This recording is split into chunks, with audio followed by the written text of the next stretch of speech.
Hello viewers, నేను మీ దేశీ ఓపిట్టు. ఇవాళ మన నోటికి రుచిగా బాగా కారంగా క్రిస్పీగా ఉండే చికెన్ పచ్చడి ఎలా తయారు చేయాలో తెలుసుకుందాం.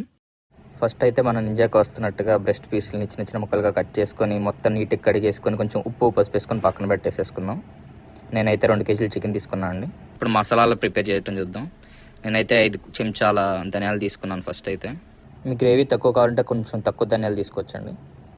తర్వాత 2 దాల్చిన చెక్కలు చిన్న చిన్న ముక్కలుగా కట్ చేసుకొని వేసుకుంటున్నాను.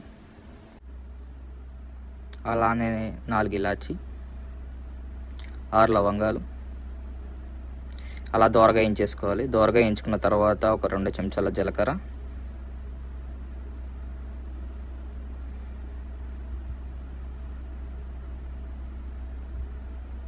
ఒక చెంచా మెంతులు,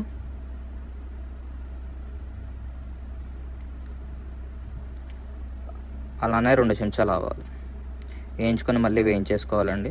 ఎక్కువ మాడిపోకూడదు. మొత్తం అన్ని దోరగా వేయించుకున్న తర్వాత వాటిని పక్కన పెట్టుకొని చల్లారనిచ్చుకోవాలి.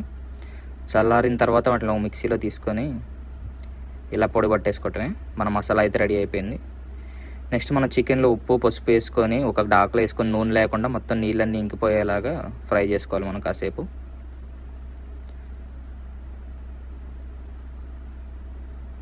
ఇందులో చూడండి నీళ్ళని బయటికి అలా వస్తాయి. వచ్చిన తర్వాత అలా పక్కన పెట్టేసుకోవడం. బయట ఇరిగిపోయిన తర్వాత అలానే కొంచెం ఆయిల్ తీసుకొని ఒక 2 కప్పులు అట్లా డీప్ ఫ్రై చేసుకోవాలి. ఇక అయితే కొంచెం ఎక్కువ టైం పడుతుందండి. అలా బ్రౌన్ షేడ్లోకి వచ్చేంత వరకు కాల్చుకోవాలి. అప్పుడే మనకు నిల్వ ఉంటుంది పచ్చడి అనేది. తర్వాత అల్లం వెల్లుల్లి పేస్టు, ఉప్పు కారం తీసుకొని ఏదైతే ఆయిల్లో మనం చికెన్ ఫ్రై చేసామో అదే ఆయిల్లో మనం ఫస్ట్ అల్లం వెల్లుల్లి పేస్ట్ వేసేసుకుందాం. అల్లం వెల్లుల్లి పేస్ట్ వేసుకొని మొత్తం పచ్చి వాసన అంతా పోయిన తర్వాత ఇలా చికెన్ యాడ్ చేసుకుందాం.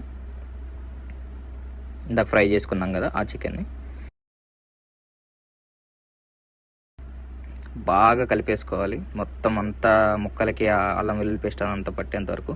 నాకు కొంచెం మసాలా ఎక్కువ తింటాను కాబట్టి నేను కొంచెం అల్లం వెల్లుల్లి పేస్ట్ ఎక్కువ వేసుకున్నాను. మీకు కావాలంటే మీరు కొంచెం తక్కువ వేసుకోవచ్చు.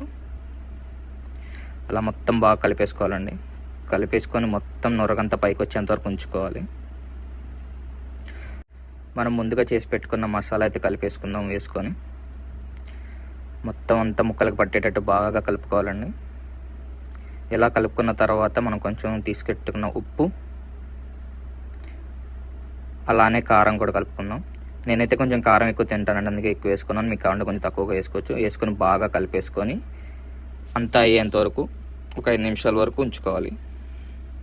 ఉంచుకున్న తర్వాత చల్లారనివ్వాలి బాగా. అది ఒక పక్కన పెట్టేసుకుందాం. చల్లారిపోయిన తర్వాత ఇలా ఒక 2 నిమ్మకాయలు తీసుకొని మొత్తం పిండుకుందాం. పచ్చి నిమ్మకాయలు తీసుకుంటున్నాను అండి, నాకు కొంచెం నీట్గా బాగుంటుంది కాబట్టి. అలా బాగా కలుపుకొని మొత్తం ఆ నిమ్మకాయ జ్యూస్ అంతా అన్నిటికి పట్టేటట్టు బాగా కలిపేసుకొని పక్కన పెట్టేసుకోవాలి.